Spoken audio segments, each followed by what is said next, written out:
here at WESUFM.org, WESU Middletown, 88.1 FM, all the way on the left-hand side of the dial. Johnny Ganache, Sir John. John, what's going on? Everything. Who do we got in Studio B tonight? We got a guest slash. Oh, here we go. We got to turn him on. Yeah, you got to turn them on. I'm on. All right. No. Hello. Whoa.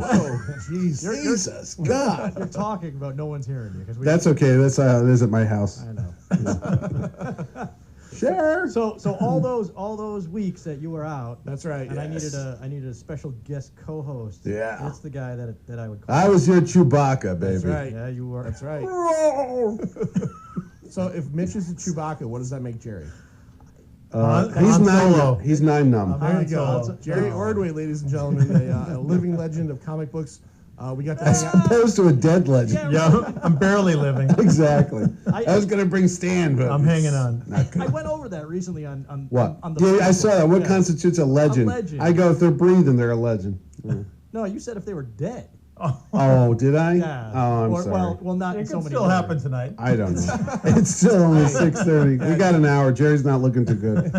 Well, Jerry looks a little peaked tonight. Feel very well. It's been a long day. You know, we were over at Boom Tube Comics, Yeah. Southington, Milldale, Plantsville area. wherever, you know, the corner of. It's what? Ow, really? That three-way. No, I'm sorry. I was falling asleep already. Jerry It was a there. charity event, man. It was a charity event. God, and Dan at Boom Tube, a nice guy, and his family. They did a great outing with the Connecticut Ghostbusters. Yeah, CT Ghostbusters. The Coast Guard. And we were raising money for the Connecticut Children's Hospital. That's right. Yeah. Very nice. Connecticut Children's Medical Center, And Jerry donated all the proceeds. Very nice. Protect the sound. You got the Coast Guard here. Oh man, that would be kind of weird. You're Poor John is getting nervous right now. No, not at all. Yeah. Not at all. I got the dump button right in there. Who's going to be the F-bomb tonight? No, we wouldn't do F-bombs. that. Yes, it was a great day for comic book fans all across America. or Connecticut. Or a very small section. Or a very Southington, right around there. very small regional circle. Well, 3-block radius. let's spin it. Let's spin it a little bit, Mitch, into what will be 3 great days for comic book Yes. fans, right? Yes. What's going on in 2 weeks, Mitch? I don't know. No, in 2 weeks, Terrificon, Connecticut's one and only Comic-Con in 2019, happens at the Mohegan Sun in Uncasville, Connecticut, August 9th to the 11th. 3 days of the greatest legends and unlegendary comic book guests, because everyone's there is alive. Who's unlegendary? I don't know, but you were like picking on me because every time I'd announce them, I go, the legendary Jim Steranko. The reason I was a little annoyed with that is Annoyed. There was another Who? nearby convention that was saying legendary for everyone. Is John Travolta really a legendary actor? Travolta is a lucky. Look, dude, his career was over until Pulp Fiction. Right. And then he had those Luke Who's Talking movies. And then he did No, that was before. Was that before? Yeah, it was a big. Oh, okay. So what has he had since? That Bad Punisher movie?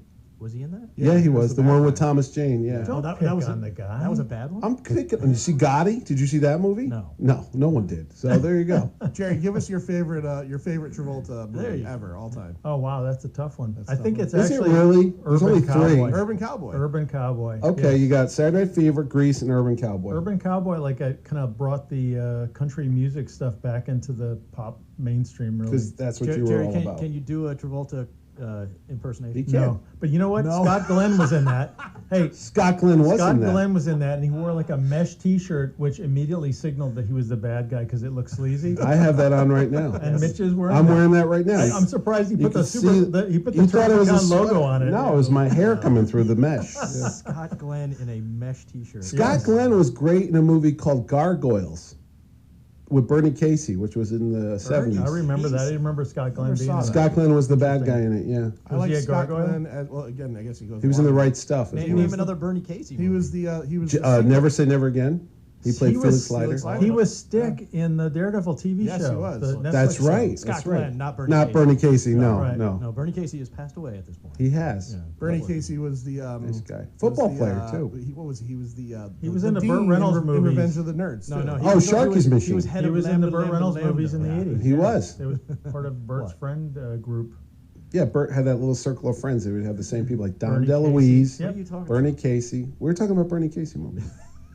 Oh my God. Have we What? have we Have we switched? gone down? Have we lost? We're having a conversation on one side. You guys are. Oh, you just happen to be in the room. The listeners are like, what is happening? I don't. Two different. That's why they have stereo. It's chaos, man. Yeah. Scott Glenn was also the hidden bad guy in Backdraft. He was the remember he was Yeah. he was the guy setting the fires. Remember Tommy Was he Jones in the wearing a, movie Blow Up shirt? or Yes. was Blown Away? That was Tommy funny. Lee Really Jones, good. Blown Yes. Away. He was like the terrorist bomber guy, Yeah. arsonist. Yeah, That was a different kind of movie for me, but Jeff Bridges. that was all in Boston. Remember? Blown Away. No, that was No, blown. Wait a minute. Which blown? Which one is the one with Tommy Lee Jones? No, is the it's terrorist? Blown Away. Or- You're correct. No, I'm thinking of the one with Tracy Lords. Oh, jeez. Yeah. Oh no. Yeah, that's a little different, Blown Away. See, we've already gone into the gutter. Maroon. Thank you, John. You're welcome. So anyway, back to your story. Terrificon will be happening on August 9th to the Will 11th. Tracy Lords be at there? the Mohegan Sun. No, but her middle name is Cosmo, and that's my wife's maiden name. So Oh. anyway, Wow, he can no relate to relation everything. whatsoever. Wouldn't that be something, huh? The That would be. Christmas. That would be. Hey, isn't that Auntie porno star? But yeah, that'll be happening at Mohegan Sun. We'll be having There's an aunt you would really like to have. the though. biggest comic guest list in all of New England. Give us some of the names. Yeah. Well, I just told you. Well, It's the yeah. biggest. Give Go us look. some of the names. Big shot. Terrificon.com. There's one sitting right next to you. Donnie Jim Cates. Steranko. Oh, Jerry Ordway's right Jim here. Steranko. Jim Steranko. Jerry Legendary. Ordway. There's a legendary guy. Yes, we have Tom King. Joe Giella, another legendary guy. I would have brought the list. Ryan Stegman. I thought you couldn't say Tom King without saying CIA agent Tom King. That's right. You'll have What to be is it filled. with you about that? with him? Screenwriter. Hey, he's working He on. worked for the on New Culinary Gods. Institute of America. That's what That's it what it is. was. Here's my problem with calling Uh-oh. him ex-CIA agent Tom King Oh, every time God. they say his name. Jerry, what did you do when you were 25 before you started getting into Worked K- for the CIA. KGB. exactly. I worked at the KGB. Did you work at Woolworths? Was that important to your career as a No. comic book I was a artist? typographer, so they could put that in It's a not typographer. something the average Joe does, so maybe that's why it's of Oh, significance. cry me My a river. career as I a don't hitman need I that. didn't was- cry. I'm not dinging it up. It wasn't Nobody in my. talks about my career as a hitman. I mean, come on. Exactly. Jerry is known as the Iceman. Yeah. Five or Iceman. 6 really good ones. Right. Five or six good kills. Yeah. Wow. Nobody caught me. Yeah. Although a I'm going to deny it. couple now. post offices, his pictures hanging up.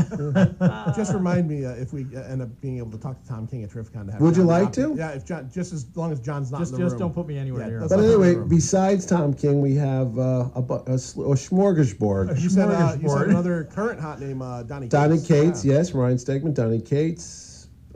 I mean, literally, dude, there's 100 people there. I'm trying to remember them all. Dude. Tom Grummett. Everybody in comics. It Everybody really in is a comics. amazing Everybody list. who is somebody's going to be there. It's How a about that? amazing. ridiculous Yeah. list. It is ridiculous, It is. isn't it? What is, Jim Starlin, Al Milgrom. Yeah.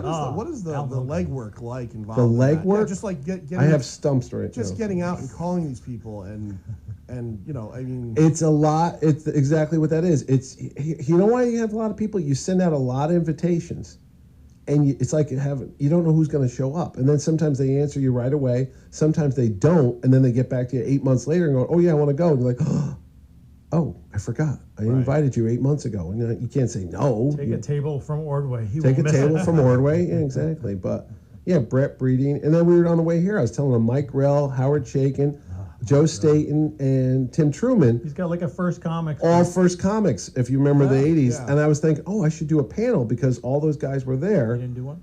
I was just thinking I have one open panel. I should throw it together because they were like, wasn't First Comics like the very first direct market It non-code? was one of Pacific them. was Yeah, the Pacific. first. Pacific comic, comic. I think. Okay. But yeah. I think by the time First came around, Pacific was falling apart. Yeah. So. Yeah. But But it was Pacific- cool. You had American Flag, John Sable, Yeah, Grim Fir- Jack. First was the big, successful, independent company. Yeah. Yeah. And it was, Out of it happened to Chicago. be- Out of or Chicago, the yeah. Chicago area. Mike yeah. Gold was the publisher, I Yep. believe he was. Yeah. and was- did I Is, hear is Mike Gold still in Connecticut? He's in Connecticut. Yeah. We see him now and then. We'll go to a superhero movie and we usually see him and his Yeah. daughter at the same shows.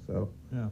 So no, I was just thinking. I'm interested in that because I remember what a big deal First Comics was in the '80s, First and Eclipse were like the upstarts. and it ran for about 10 years, Yeah. and then after the comic boom, Yeah. they Well, kind of Well, they also changed. I think they had they changed ownership. changes. Yeah. Yeah. Oh, is that what happened? Yeah. Yeah. But see, I'm just interested in that stuff, like a history. You're like, why not ask the guys who worked there? They'd know more what happened to it. But there was a great run of American Flag. That was like I think one of the best books. Really, I mean, that's one for the I like ages. John Sable, too. John Sable was really good. That ran a long time. Think about this, though. John Sable was adapted to a TV series. It was, yeah. With We were Gene talking about Simmons. that. Yeah. Was Gene Simmons the star? Gene Simmons was the lead. No, he was not. He was. No, I don't think so. Not the one that played John Sable. He was the bad guy. He was a bad No, guy. I thought he. No, he was not. It was some No. guy that was from a soap opera, I Yeah. think. Yeah. Well, we never had it in Milwaukee. It never aired. So Really? It was on ABC. I know, but it was Was like it? They a don't have Saturday. ABC in Milwaukee. Was it? It was Wasn't a- it was a Saturday network night show, wasn't it? and they preempted it. Yeah, it was on our- Saturday night. Yeah, Oh, we yeah. never saw it. It was the death knell of the show. I'm anyway. pretty sure We it probably ran had for a Brewer season. games. Milwaukee Brewer games were probably bumped it. Or whatever. In Milwaukee, they had the cheese eating championships. Yeah. Oh, yeah, the the- John Sable show. The Yeah. World curd. The World Curd Eating Championships. Right? The Yeah. Miller and Pabst drinking. Well, you've heard of champions. curlers. There's a Curders. Curders, yeah. Curders, yeah. No, but like I said, so going back to the show, I try to put panels together that if you're a real comic book fan, you'd be like, oh, that's interesting because I want to talk to how does Jim Starlin feel about the Thanos phenomenon? Right. You know, I mean, because it was a one-shot character. It was never meant to be this big pop culture global But thing. he that did it everybody for a knows. long period of He time. did it for like 40-something I mean, years. He wrote that But I'm character. saying he yeah. kept it alive in a way through different incarnations I, of yeah. Marvel's. You know, I can't think of continuity. one creator that's actually had one character that he's worked on. Like maybe McFarlane with Spawn, Savage Dragon. Savage, but I mean, Starlin's longer than that. He's like With Jim, since it's, 70s, yeah, it's unusual that he's had the standing in the industry that he's been allowed pretty much to go back. Because I've created characters that they wouldn't let me touch again. Yeah. I mean, Like? saying it's like a. Well, I'm just saying, like I tried to do Gangbuster or whatever.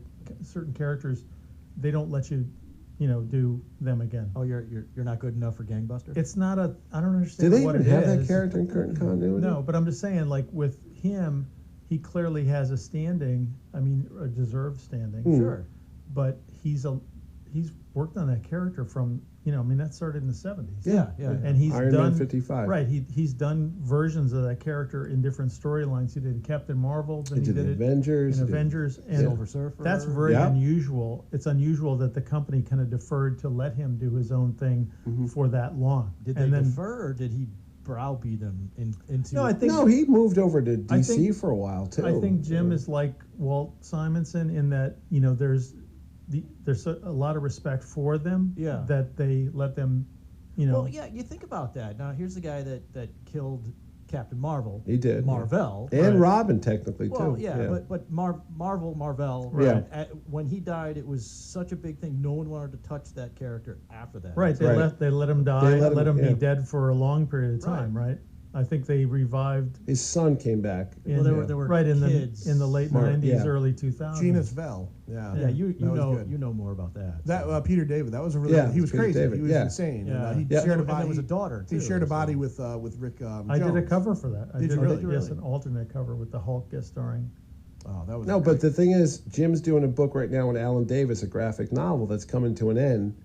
I think it comes out in August, and that's the wrap up. It's like the Infinity conclusion or something like that, and that's like Thanos becomes everything, like literally becomes the entire universe or something. And I kind of like after the end of the Infinity War where he just kind of walked Chilled out. away. Yeah. And then there was the Thanos ongoing series, which wasn't the Donny Cates one. No, before that, way before that. He wrote it, and then Keith Giffen took it over when Starlin had another falling out with Yeah, Marvel. Yeah. And that was a good run, but Oh, you talked about the Annihilation it was storyline. post Annihilation. Okay. It was when Star-Lord got reintroduced. Yeah, the new Guardians of the Galaxy. Yeah, that's all that Giffen. stuff. Yeah. Yeah. And then Dan Abnett comes in and Which stuff, is yeah. I faded after that. Yeah, I tried. I But literally it's- got the book. I mean, the thing is, what Starlin did in the 70s with the Captain Marvel stuff, It was incredibly he different. basically kind of defined that character so strongly, that it really was his own thing. I think it's nice that he's gotten the opportunity to kind of like establish that and be able to revisit it. Well, I got a quick one. If you were still doing Shazam after the 90s and you had it, let's do a what if. Right. What would you have done with the character after 50 issues? Well, I really wanted to do a King Kull story. King Kull? King Kull was like a barbarian Oh. character. But that's not. I'm saying Shazam when you were at DC. If you had a That was in Shazam. He was a villain. I thought Kull was a Conan the Barbarian type. No, it was a King Kull was a Shazam character. Oh, I'm thinking Kull the Conqueror. Kull the Yeah. Conqueror. Oh, yeah. With It's Robert two different Howard, things. Yeah. No, who's King Kull now? He was like he was a barbarian character. So clearly, he must have had. Oh, really? Yeah. Well, and he. real quick, just for the listeners, when did you work on the Shazam title? I worked on it early '90s through like late '90s. And it was not a revamp or a reboot, but kind of reintroduction to the character because he hadn't been in print for. Well, it was a little bit of a reboot because they had bit. kind of done a different origin right before me, a couple of years before Yeah, they'd redone it, and I tried to take it back to whatever the roots were. Right. Started with a graphic novel. Yep. Yeah. And then went into an ongoing series, which you didn't draw, but you wrote. I wrote it right for the first couple of years, and The then Peter I drew Krause. the last year of it. Did you? Yeah. Yeah. Oh, geez. Yeah. They ran 48 issues plus an annual and like a 1 million yeah. issue. Right, but, right. but yeah. And honestly, it was one of those series at the time. There were a number of DC series that, at the tail end of them, they were getting better and better and better, and that was one of them. And I was really upset because I was still selling it at the time. Yeah. I was still a Right. retailer, and I'm like, this book is so good, and DC just. Was it a financial thing where they cut it, or I'm what? sure it was sales wise, right? Or they had Actually, a new. it sold pretty well. I think they felt like, what I was told was that DC was ready for me to move on. Oh. So they had other stuff they wanted me to do. Oh, that's too bad. And I kind of stuck it out with it because I felt like I really enjoyed doing the series. Mhm. And that's why I agreed to do the last year as a penciler and writer. Oh. Again, you can't judge. Who knows? Right. I mean, if it had sold tremendously, that would have been different. That was But the it a longest run solid- of the character since and the it 40s, was a solid right? mid-level character. Yeah. But they just Yeah. felt like, okay, we've done this enough, and let's put him on something else. I wish they listened to the retailers more. Yeah. Really? Yeah, it was so good. Every time we talk about Captain Marvel and your run on it, and you bring up a lot like the King Kull, and you obviously have, and you've said you like the character a lot as when you were younger. Is this like in your comic history? Would you say that book was probably your favorite thing you've done? Oh yeah, Yeah. yeah. It was more so than All-Star Squadron. and for more so than Superman. Even though I Really? felt that Superman, we were part of a group, and even though I was kind of point man for a period of time as far as stories with Superman and got him engaged and eventually married to Lois Lane, and the death of Superman, I felt like Shazam was something that I was doing just for fun for me and for my editor, Mike Carlin. Mm-hmm. I would write a plot hoping for feedback from him to see if something made him laugh or he enjoyed it or whatever. And that was I think, as you guys all know, everybody knows in any job, is that if you have a situation where you feel like what you're doing counts or that it's being received, there's a good reception for something, that's kind of better than the page rate. You know what I'm saying? Like, it's just a good working relationship. And it was sad in a way that I think I felt like I was in a little bit of a bubble, and when that bubble got popped, it was a little different to deal with it. It felt almost, when you were doing that, the way that James Robinson handled Starman and its legacy of the character and creating a whole city. You basically did the same thing with Fawcett City and everything for Shazam, and it was really, really good stuff. Yeah. And Thank now, you. of course, DC has announced that they're going to start republishing it in a collected form. Oh, I was just going to ask that question. Yeah. It's like you read my mind. I was going to ask, has this I ever think- been collected or? Yeah, no. February, I think. Right? Is it February or Something- March? yeah, Something early next 2020. year. Yeah, Yeah. They they're did gonna announce it finally. finally. Like a series of Like omnibus? an hardcovers. omnibus type of Yeah, thing. Oh, I think really? it's Awesome. It's hardcovers. It's not at this point. It's not omnibus. They're looking at like 200-page or hardcovers. I think For the big ones. multiple Yeah. volumes, Yeah. which would be good. My only fear with that is, are they gonna? will one come out and no Yeah, more yeah, come no, I out? know. We'll Because see. they've done that to me twice now. Yeah. Oh, really? Sandman But Mystery that's- Theater. I bought the first trade and they stopped after the first trade. Unfortunately, that's the power of the market. Right. Yeah. If the orders don't come in high enough, then they can cancel them. No, I get it. It I'm just wondering sucks. though, with another movie imminent, Mhm. if that's a big push for it too. So Well, I think that from what I read, they're trying to fast track the second movie, Yeah. basically Because the age kids are of gonna, the yeah, kids. they're gonna grow up. Yeah. Yeah. Yeah. So I mean, if that works out in some kind of timing, that would be great. But in my series, the first year kind of almost leads into a Mr. Mind storyline with the second year. So that's perfect if that point, yeah. times Yeah. if the timing is right. And Because I have to say this, Mr. Mind, Yeah. as a character, you know, the original Captain Marvel series are very humorous in tone. Mr. Mind, for the listeners, if they don't know, is a worm. It's an Right. inchworm. He's an alien worm. Yeah. Yeah. And did it become difficult to fit him into the DC universe at that time as being a silly kind of character to take seriously. to take real Yeah. seriously? Well, mean, see, I came up with the idea, and again, it's like I think they used the same idea in Kingdom Come, but I thought of the idea that he would be able to control people by going in their ear, Yeah. which is Creepy, I'm sure yeah. Alex Ross and I probably both got it from the Star Trek movie. Yeah, yeah. Where Chekhov. Chekhov gets the alien worm in it, and I thought that was kind of relatable as a creepy thing, so it wasn't just like this is goofy. Yeah. And when we were doing it, that was the whole idea, was that he was basically riding people. Yeah. He was riding in people and controlling them, which is kind of scarier. That's almost like a body snatcher. Yeah, I kind was of thinking thing, that. you know? yes. Well, I was thinking that too. It's like you turned this character that was kind of a joke, and even if you saw, I think he appeared on some of the cartoons in the Yeah. 70s. Well, Yeah, he didn't did. they But end up? They had a 1-year series in the 80s, too. Yeah, but to take that Filmation. seriously silly character Yeah. and Yeah. actually make him an honest to God threat in the comic, Yeah.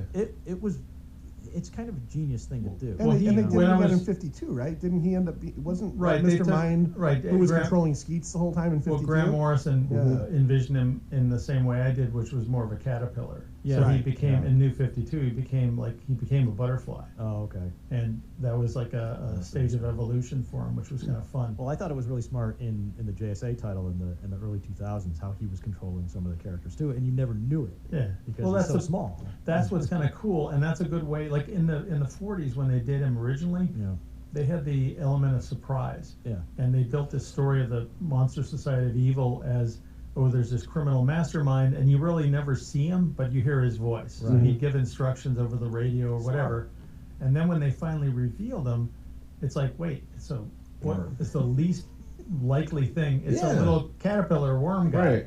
with a little And that was funny. speaker box. Yeah, yeah, and I mean, I did think about that before, and I remember having one of the early conversations I had about when I was working on the Shazam thing was when Don and Maggie were the publishers or the editors of Comic Buyer's Guide, and they were Great old-time magazine. comic fans, both really wonderful people.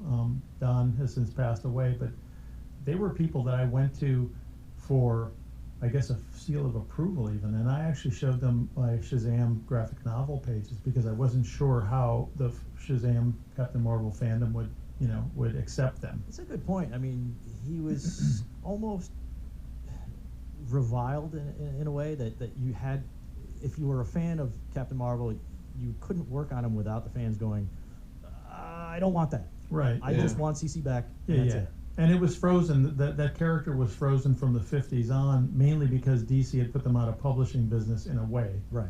DC had a legal action against them, and Fawcett stopped publishing in the 50s. Some So the crazy character's kind of frozen in amber, and they tried reviving him in the early 70s. Yep. They tried reviving him as he was in the 50s, which I was a young kid at the time. I remember thinking, this feels like it could have been done in the 50s. Yeah. So, I mean, whether that was good or bad, I always felt like, later on they did Don Newton and Oh. Nelson Bridwell did some really nice stuff with it, but it felt like it brought it a little bit more into the modern day. Don Newton, who's one of the first names as a kid that I started to recognize in the comics. Well, do you remember his Phantom stuff? Yeah. Because that was, when I was a kid, I remember, I shouldn't say I was a kid, I guess it was 70s, I would have been a teenager. Don Newton did the Phantom for Charlton Comics, and it was really beautiful stuff. Yeah. And he then really made his name on Batman in the 80s, Which is where just beautiful stuff. I don't know if that's where I first recognized his stuff, but I started to follow his name around, and I have a couple of Don Newton pieces. Yeah, yeah. Oh, really? Yeah. And he was a big fan artist in the Yeah. days of comic fandom before, Love it his was stuff. organized fandom with people making their own fanzines and selling them through the mail. Don was like an early star in that, and you knew he was going to make it into mainstream comics. 'Cause Passed he was away just, way too soon. yeah, it was very sad, Yeah. very sad. And he had just taken over Infinity Inc., which I had just left, Right. and he had gotten sick, and it was just a kind of a long, a short 6-7 months or whatever, he just declined. It was very sad. He's one of those guys that would have definitely, if he had survived this, he would have definitely been a huge name. Yeah. He even drew, now that I think of it, he drew one of those Avengers annuals that was amazing that Rubinstein inked. I think it was one of the Starlin written ones. Oh. Back in the... With the Thanos in number 8?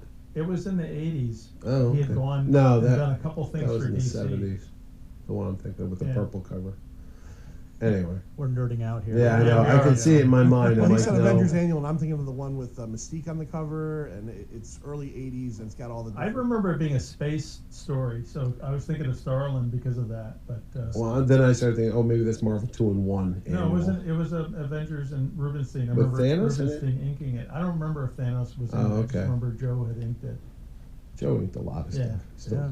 But Joe liked inking guys who were really good at anatomy. Mm-hmm. I mean, Joe was always like after me to do stuff that. I mean, I think I did all those Marvel Universe single pages Oh, yeah. because They're Joe. reprinting that. Did you see that? That's a good idea. DC should do their The- Who's Who. oh, the Who's I want to Who? see a Yeah. Who's Who omnibus from Never the gonna 80s. happen. Yeah, No. we've talked It would about- be beautiful. They had Kirby doing stuff. They Oh, had yeah. Craig Flessel did a Sandman. He was Yeah. one of the guys. I remember who collecting created- those things. Remember that? You'd Yeah. get the little volumes, and they even had a binder that came out. Yeah. Well, that that was you put them in. that was actually the third incarnation. Yeah, that was the the binder first one. one. Oh, really? The first were 12-issue Yep. series. Yeah. And they had No, 24. a lot of the original creators from even the 40s were still alive. Yep. So I they did. came- I inked the Wayne Boring Superman or Oh, did you? Krypton one. Oh. I did both. I think Jor-El and a Krypton one. We had Bob Greenberger on. Mhm. At Terrificon, we interviewed Yeah, him. but Yeah, we yeah, had- yeah. we It's a had couple him on years the And ago. show. Bob was the assistant editor. Yeah. Len Wein was the official Right. full editor, but Bob edited the first series or whatever assistant edited, and then I think he edited the second one But himself. he's the guy that'll tell you that it'll probably never be reprinted. But I because don't know of- why. Why? Because it- of the- copyrights? each, Each and every artist had a different contract. Oh. Well, we all had the same. I mean, as far as I know, we were just doing the work for. I was going to say, weren't you working for the house? But I guess Really? for reprint runs, Yeah. No, oh, you know what it is? It's here's the deal. royalties. Back then, the contract said you would get a page, like a reprint page fee, like a reprint fee. Uh-huh. Yeah. So to reuse a page, whereas after about 91 or 2, it was first copy royalty, so there was no advance fee. And a lot of people obviously would rather have an advance fee. Than So a that's the issue. There are probably people that they can't. Maybe He they- said because it was with every artist had a different Yeah. setup. Yeah. It's Yeah. just going to be logistically nearly impossible. I don't think nearly impossible doesn't sound imposing to me. I think, that's what you strive for. If someone says this will never happen, you do it. The fans want it. Yeah. Yeah, oh, yeah. Yeah. For we know years, that. for years they wouldn't reprint Crisis. Yeah. And Crisis, I would hear at conventions. Why was that?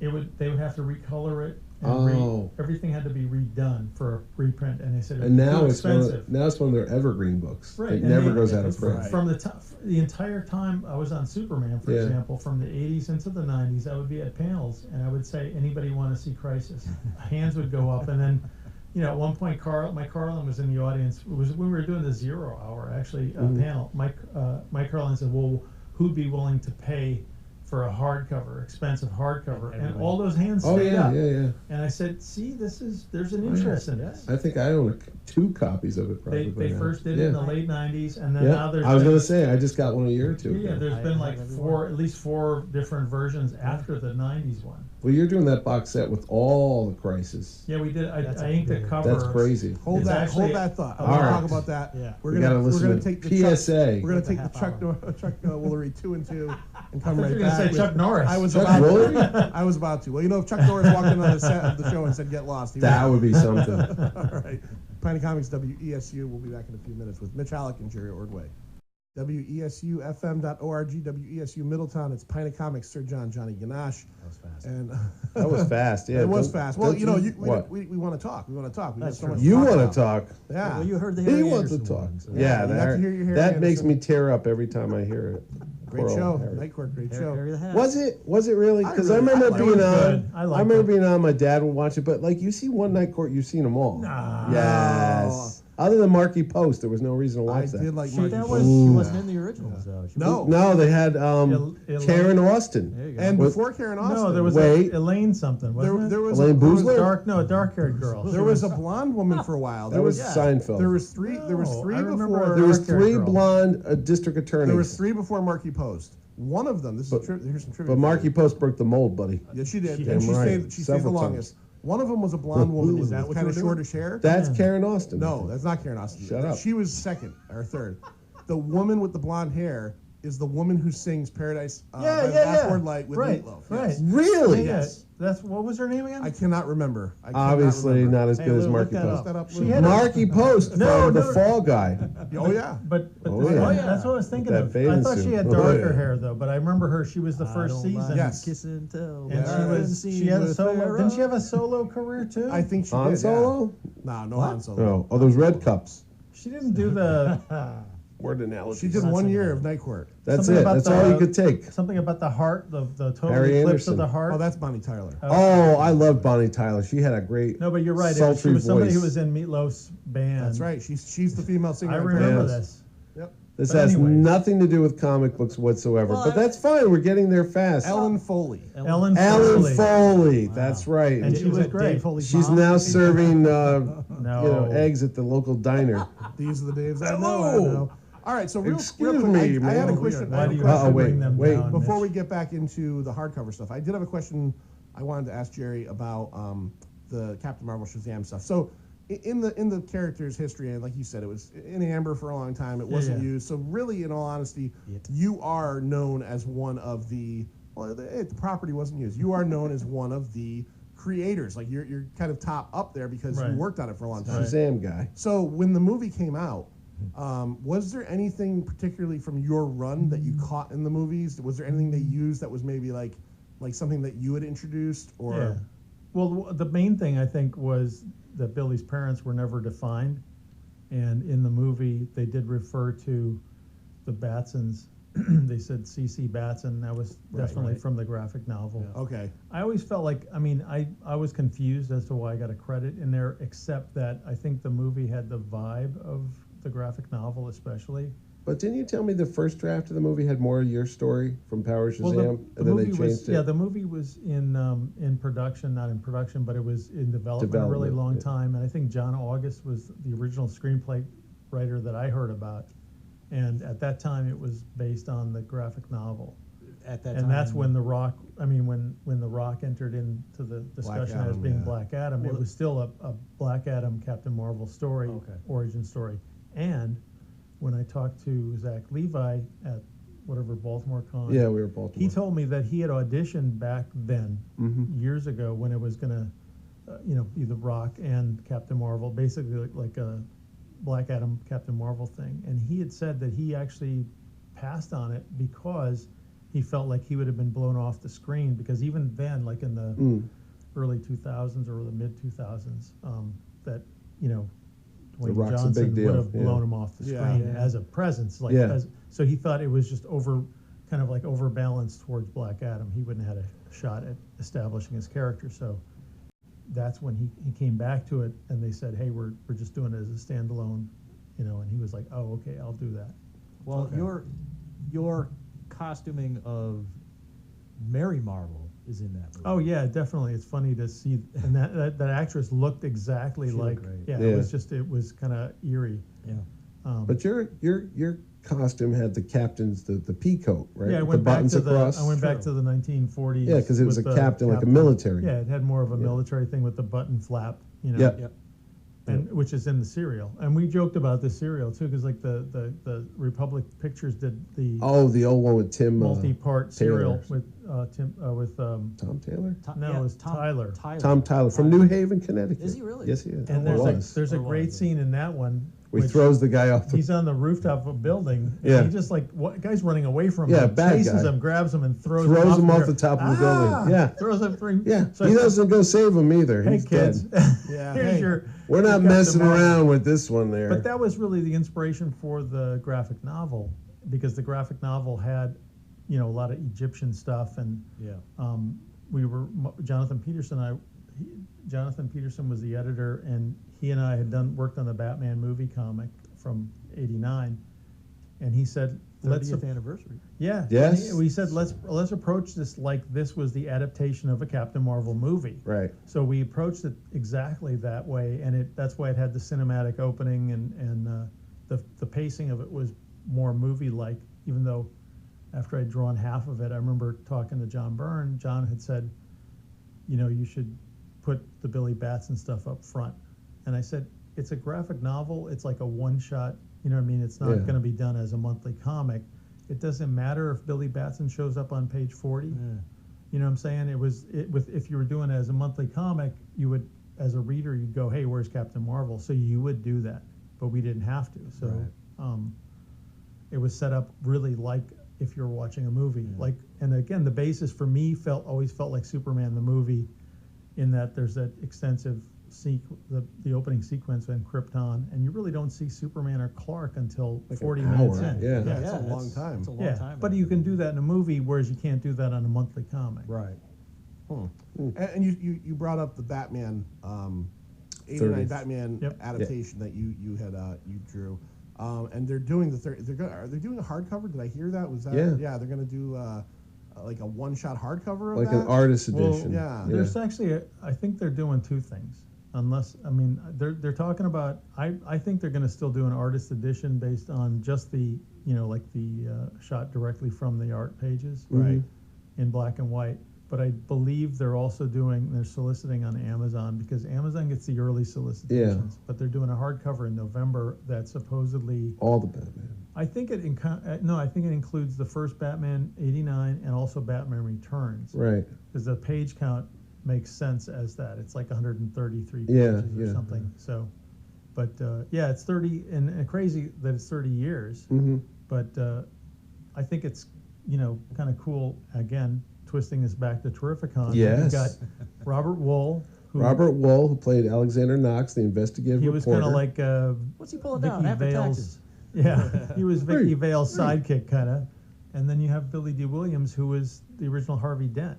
And I always felt bad for Billy D. that he didn't get to be Harvey, Two-Face in the second movie. They're But- both going to be at the show, and then each has their own panel. And then you have Val Kilmer. And Val from Kilmer the was third one. Batman Forever, and that was a Joel Schumacher. And then, Chicks so if dig the you're car. chicks dig the car, I'm going to get drive-through.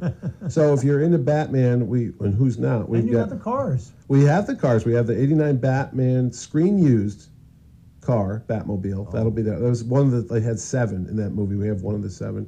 Is that the one that maybe Nicholson might have wet his pants driving 100 miles an hour in? Did he do that I on the don't know. racetrack? No. I'm And then just we- starting a rumor. Then but we have the 90. I heard the actors all wanted to drive in it because the car actually did. It did get up to about 90. It had a huge engine in it. Yeah. Kevin Eastman owned one for a while. Did he Did he? really Yeah. up in North But there was Massachusetts? It's a some- Corvette. It's not good in the snow. Well, that's the thing is he had to sign some kind of deal because you could only drive it out so many times. Oh, I believe it. Yeah, It was yeah. a big deal for him. Well, to it's a have piece it. of history. Right. No, but we go back. We have the '95 one, but then we have Billy D. Williams, Robert Wool. They're both going to do panels. Jerry's doing a panel on Sunday called "Drawing the Devil in the Pale Moonlight." You like that? Oh. And that's all about the He book. just nods. He just nods. I just come up with these names. And no, that's all about the history behind it. Because Jerry got to go to the set back in '88. Before the movie. Yeah, I 89? was at a UK convention in October of 1988. And as part of the trip, I arrived late on whatever the day before the show, before the convention, and we immediately went into the bar because you can't sleep after a long flight like that. So everybody in the bar was on, oh, you missed it. We went to the Batman set. We had a tour of the set, and we're like, oh, I can't believe I Pinewood, got right? Pinewood. yeah, Studios? Yeah. I just felt like I got cheated out of something. So my wife, she was my girlfriend at the time, but she said, "Oh, I'll try to see if we can get in." So she called Jeanette Kahn. Jeanette Kahn got us in to see the set after the convention was over. So we got not a fancy tour. No, or but anything. still, it's cool. And no photography was allowed or whatever. But we got to see the sets pretty much completed, and the costume and the Batmobile up close, and had a brief non-speaking encounter as Tim Burton came in to speak to the publicity guy we were talking to. But the filming didn't start until I think December, so we were there like a month before. Really. Which is crazy now that you think about how they make movies nowadays. that they hadn't started filming this movie in this December '88, and it came out in June. And the filming of finished, '89. right. Filming, within I think the principal 3 photography months. filming ended in February. Right. So they filmed December, January, February, and then they did model work basically. And then it was out in June, which Yeah. is like nowadays. It's like they well, do now it there's for like years. you have at least a year of You pretty much know post-production. any movie you see right now was filmed a year ago. Oh, yeah, easily. And, then Yeah. everything And that's, is I mean, again, it's stupid, but I always think like if people, I think people get caught up in how it's done now. Right. And in a way, you forget that people did special effects in camera, Mm-hmm. and they did like matte shots. Like in the Batman movie, they built sets that were like 40 feet high, Mm-hmm. and Gotham City towers. All that was matte paintings. Yeah. Yeah. That, So Ant- that's Anton that's- first. That Anton was first, unreal, yeah. But I mean, man. that's an in-camera process. Yeah. Right. You know, I mean, it's something. Well, they now could it's mostly certainly- green screen, but even well, now that they're takes they're CGI. creating digital environments. Yeah, You know, and those are great, but but takes away a little bit. I still feel like after the three Batman movies that Nolan did, I kind of felt like it would be a good way to refresh the palette, so to speak, to do a stripped down Batman detective noir kind of movie Mm-hmm. on a low budget. You know what I'm saying? Yeah. You could do something like that. You don't need digital effects. You can You still get just Michael do it Keaton. all in Yeah. camera. It's really funny that you say that because Lou has said that for years, and I've always They said could do it, I've right? always said no one would go see that. No, I they know- would. Yeah, I know. Yeah. You could. A good detective story. Yeah, and if you look at how Tim Burton filmed that first movie, Yeah. where he used light and shadow, Yeah, and he did It's very truly dark. do a film noir thing. I mean, he treated Batman almost like Dracula in the Yeah. 1930s movie, Yeah. where he had the shadow Yeah, coming yeah, across the yeah. eyes and stuff. and the music. All you need to do is do that. I mean, Batman's not a superhero in that same context. Batman is Like a ghost. guy who's He's a boogeyman to criminals. Yeah, exactly. He's a fighter. He's the shadow, basically. Yeah, I mean, he can slip in and out of stuff and whatever, but you don't necessarily need like digital effects. No, and but stuff. then they go the other route with the James Bond 'cause they Batman wanna make with all it- the gadgets and the toys. right, and I mean, Nolan did a amazing job, but at the same time, those movies are all super big budget because people expect that. So that's what I was saying. Like, if you look at say Daredevil season 1, Yeah. Yeah. that same approach could work on a Batman movie. Sure. And you just use cinematography, and you get good guys who know how to paint with light. Yeah. You know, and a director who's got a good visual sense, and make it about Batman at street level. Yeah. You Yeah. could do it. But then, like I said, you know, I think the problem is people we Big talk budget, about the big bu- movies. They yes. expect, bigger is better. Rather Which than, I wonder how the Joker movie's going to do, because that's That's not, a good That's example. not big That effects. probably That's is more done- of a Sikorsky. What's the word I'm looking for? I don't know. we have no idea. Sikorsky. I can't say his name right Oh, now. Scorsese? Scorsese. Yeah. I'm like It's more Scorsese, you know. It's more but- like a Sikorsky. It's a Sikorsky. Sikorsky type He flew movie. helicopters. helicopters? Yeah, There's like yeah, a lot of exactly. helicopters. No, in I it. couldn't think of his name. Yes. So Jerry, Scorsese. you- Scorsese. You got to draw the '89 Batman book. Was that something that did you get to see the movie ahead of time? Did you, or was that No, based no. completely on like, here's what Batman looks like in the book, here's the Joker, here's this, Yeah. and you almost did it as a storyboard artist? Well, we had like in a lot of cases we had in the very if you watch the movie, the scenes through the Joker becoming the Joker, we had a lot of 8x10s because they would have on-set photographers, so they would shoot sets, they would shoot stuff as it was being filmed in still photography. That was all for promotion and stuff, and those things probably all made it into card sets or what have you. My number one guy. Yeah, all the stuff with Jack Palance, all that stuff was really well covered. But then from the point beyond the Joker turning into the Joker, all that stuff was really spotty. So we would get like 2x3, or like a 2x2 Slides. side of what size of a slide, which people don't know what slides are now probably. But Right. a slide was a 2x2, maybe less than a 2x2, but we would get sheets of these really tiny images, which were really hard. They weren't as good a reference, basically. So from page 1 through 20, we were kind of covered. From page 20 through 64, it was more of a struggle to figure out, because the movie also, the movie strays from the script at that point, too. There's Oh, like right. a lot of rewriting going on and stuff. So when we finally did see the preview at the end of May, the editor Jonathan and I sat next to each other, and whenever we got something right, we would do a high five. And then at the end of the movie, it's like, you know what, we got like 95%, and you know that was basically a good percentage for not knowing what it was going to look like. We never had any footage really of what the whole tower scene.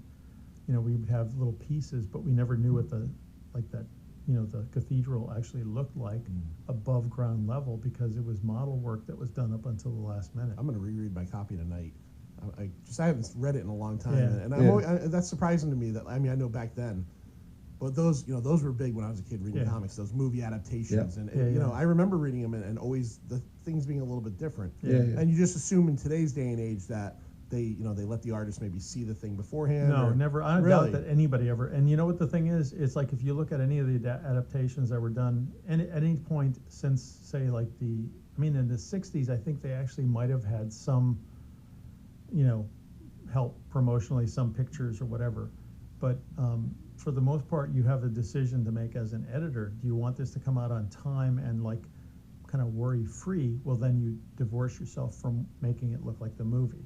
But the whole point of us doing it was that we wanted it to look like the movie. Right. And that required an extra commitment that, no one paid us extra for. In other words, it was all considered part of this. We could have just checked out and just drawn it as, Denny's script really didn't follow any of the changes. We could have just drawn exactly what the Sam Hamm script was and have Batman on horseback, or, Bruce Wayne on horseback and that whole sequence. Right. It would have been different and maybe would have been interesting, and it would have probably been easier to do, but we just really, decided if we're going to do this, let's make it look as much as we can like the movie. How soon did the book come out after the movie, or did it come out exactly when? The movie came out the same. It was supposed to be in theaters on that Friday when the movie came out. It was supposed to be sold in theaters. Oh, really? But it did come out in comic stores, because I think the ship date at that time was Fridays. So it came out around when the movie was released. Okay, all right. But it didn't get in theaters until the week after, because Warner Brothers had some kind of worry about having it somehow detract from the movie. They were focusing on the Prince soundtrack. I was wondering if I seem to recall it coming out after the movie had come out. Well, the theaters got it. The theaters were selling it on a stand, right? A little stand-up cardboard stand at the and they got it like after the opening weekend. Yeah. Okay. But comic stores and the newsstand versions, I think, all hit on that Friday or Thursday even. I don't remember at this point. It's been 30 years. It was a $40 million or $50 million movie 29. at the time, so it was a big investment for Warner Brothers. This is the days before they had like, Social money. media, No, yeah. I was going to say money funds, like Legendary or whatever. Those are just basically money funds, right? Those are like pension plans and things like that, investing in films. At the time, Warner Brothers would have to go to a bank. Yeah. Any movie theater would have to go to a bank to finance a film. That's why there wasn't a big gap in time. If you borrowed $50 million or $40 million, you wanted that film to come out to start generating money before a year's up. Right. So A little different back then. yeah. So there's a good story in a back issue magazine. Yeah. I've Oh got that yeah, magazine, like Batman. Yep, the Batman movie issue. Yep. Well, the superhero movie craze is obviously at its peak right now, with the Marvel films and everything. And really, Batman, for a lot of people my age, is, again, Superman, I think, is the one that people look at as kind of saying you could do this. Right. But after Superman, there was a long gap. Oh, yeah. Where, yes, they made 18 more bad Superman movies, but there was really not a lot left. And then you had... Superman 3 was fine. when he's spitting the peanuts out in the bar, smashing the Yeah. That was a good sequence. Him fighting himself really was. I think that was the key, and the kind of saved that movie. Even You just any had of to those swallow movies. Richard Pryor. Richard Pryor is a hacker, but Yeah, Gus Gorman. Yeah. but a hacker on a TRS-80. Don't you think? From my perspective, as somebody in comics, I felt like them not doing comic book adaptations, or at least putting that effort into it, feels like leaving money on the table. Sure. Because there's no direct correlation to a big movie if you don't have some way to draw fans in. Like someone, 1 billion or 2 billion people saw Endgame, but yet there's no way to direct those people to the comic store We've talked with about an this. Oh, no. endgame comic. That's a long. Yeah, You know what talked was a about big this many thing? times. Remember the novelizations? Alan Dean yeah. Foster Oh, would yeah. always Alan Dean write Foster, them. yeah. Every Well, there time was a Superman one by Elliot Mag. but Yeah, I would nice. write every time a big movie would come out. I would always go buy the adaptation. I saw your box on Facebook. Yeah, because it was based on usually the early scripts. Yeah. And they would always have deleted scenes because Right, there was no yeah. DVDs and we didn't get those deleted scene thing. That didn't Right. come for decades later. So you would read whole sections it was- this explains what happened. It was. You know? I used to. I used to read them, too. love those. I Things. remember reading First Blood, and Rambo kills himself, or no, Troutman kills Rambo at the end of that. Really? Yeah, there would have never been. Now when you think about First Blood, Right. Rambo's the movie that really made No that phenomenon. kidding. Right. And at the end of the novel, Troutman blows his head off. No kidding. Yeah. And But yeah, a lot of those are different. But those things are basically, those feed the movie energy into print. Yeah. And whether, even with like the Superman, the novelization that came out during the first Superman movie in '78, those were of interest because they were tied to the movie. Yeah. So you read Yeah. it like, wow, you could Yeah, read this- it before the movie came out. Right, right. Yeah. And to have, like, But there was sections in that wasn't in the movie. If I remember, it wasn't it called Last Son of Krypton? Yeah, no, and there was a whole section about the Green Lantern It was Corps kinda right. watching Really? the It was rocket. its own thing. Yeah, they were watching the rocket leave Krypton, headed to Earth, and the Green Lantern saw it.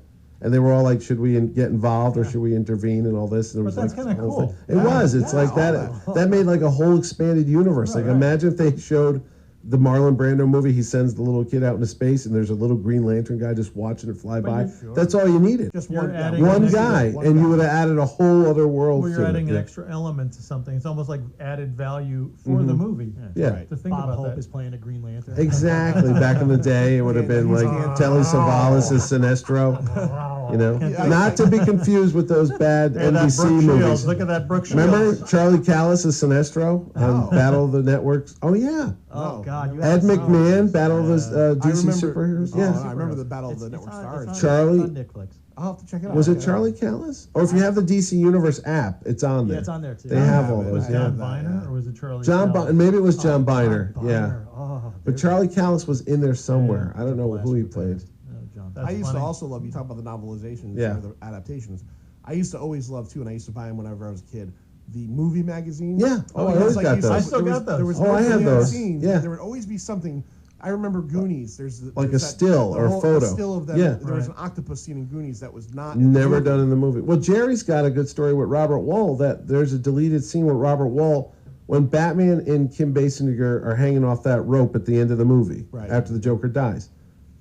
Then it just cuts, away. But there's a scene like how they got away. And Batman takes off the suit and he leaves it on top of Robert Wall's character's unconscious body in the alleyway. Right. And Commissioner Gordon finds it.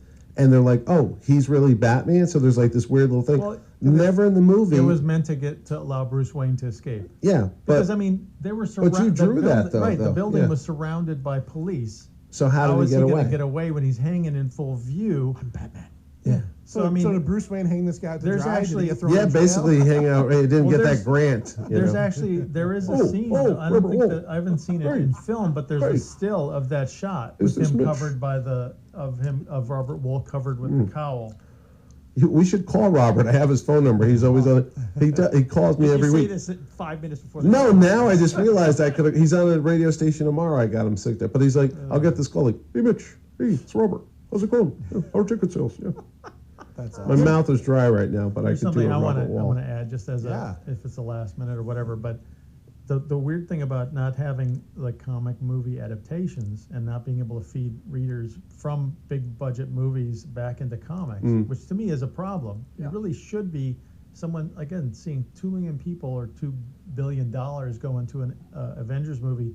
That should make an Avengers comic Right. sell better. It doesn't. And Never- it doesn't never did, because though. they don't do any cross pollination to Right. it. And the weirdness about it to me is back in the 80s when we did the Batman thing, the companies were separated. DC Yeah. Publishing was separated from Warner Brothers. Right.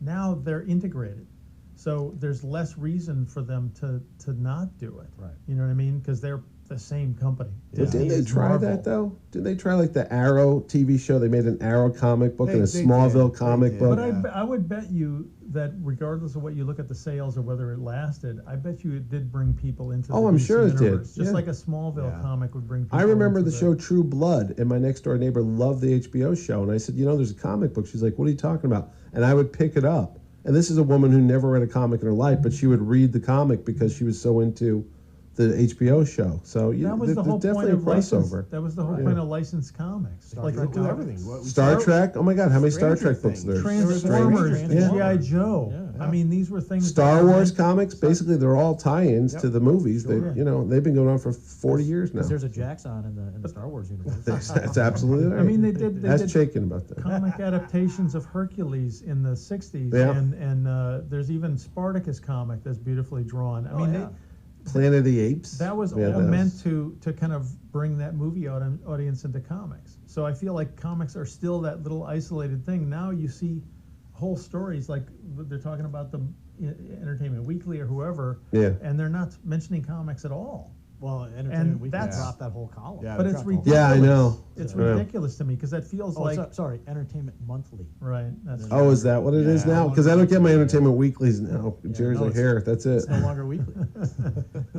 That's it feels- because what can you talk about? I mean, it's It's a magazine. instantaneous now. Magazines are dying. well, it's all online. I know, it's all online. All I the know. gossip, but to me, it's a big thing that comics aren't getting any bump from the movies. It's like Especially with the way things are now. With the right, the sheer movies amount are of making movies billions of Yeah, dollars. yeah. There should be Yeah. some. Wouldn't that be bump. cool if they did an Endgame comic book and they had the scene with the Captain America going back to the Red Skull to bring back the Soul Stone? No. And when I want to see it, we won't start this. No. Not And you know this what? We have 2 minutes to go. We're not we doing have this less now. than a minute. Jerry Ordway and Mitch Hallock. You got to go to Terrificon.com. Mhm. You still have time. August tickets. 9th through 11th. Go check the tickets out. Go check us out. We'll be there. Jerry will be there. Mitchell, obviously, you won't I even have wanna- nowhere to you go. won't It's even- part of the yeah. work release program I arranged with the You'll, governor. you'll find Mitch at like midnight on a Friday night, and he'll look lost. Oh, yeah. Yeah. Every time I see Mitch at Terrificon, he is just like he's just walking somewhere fast. Yeah. That's yeah. all Tell he you guys, does. tell it to me Actually, quick. I'm going to tell you a Walk and talk, secret. walk and talk. I have a giant Deadpool mask, like that goes over my head, that I'm wearing to go out on the floor so I can actually see my show. Because if I walk out there without anything, they all know it's me and they all start asking me questions. So when you see the giant Deadpool head, you'll know that's Well, me. the 7 Pint of now Comics you told listeners now everybody. know. Oh no! You should get a watcher head. Yeah, There Funny. you go. Mitch as the watcher. Uatu. Uatu. That was nerdy. We all did it. the same I time. know it is Pint sad. of Comics out. I think Psychedelic Rick is coming in to cover. Yeah, Uncle John's on vacation. Yeah, Uncle John's on Amen. vacation. All right. Thank you so much, guys. It's the Thank you. all Donna Godshaw hour. Oh boy.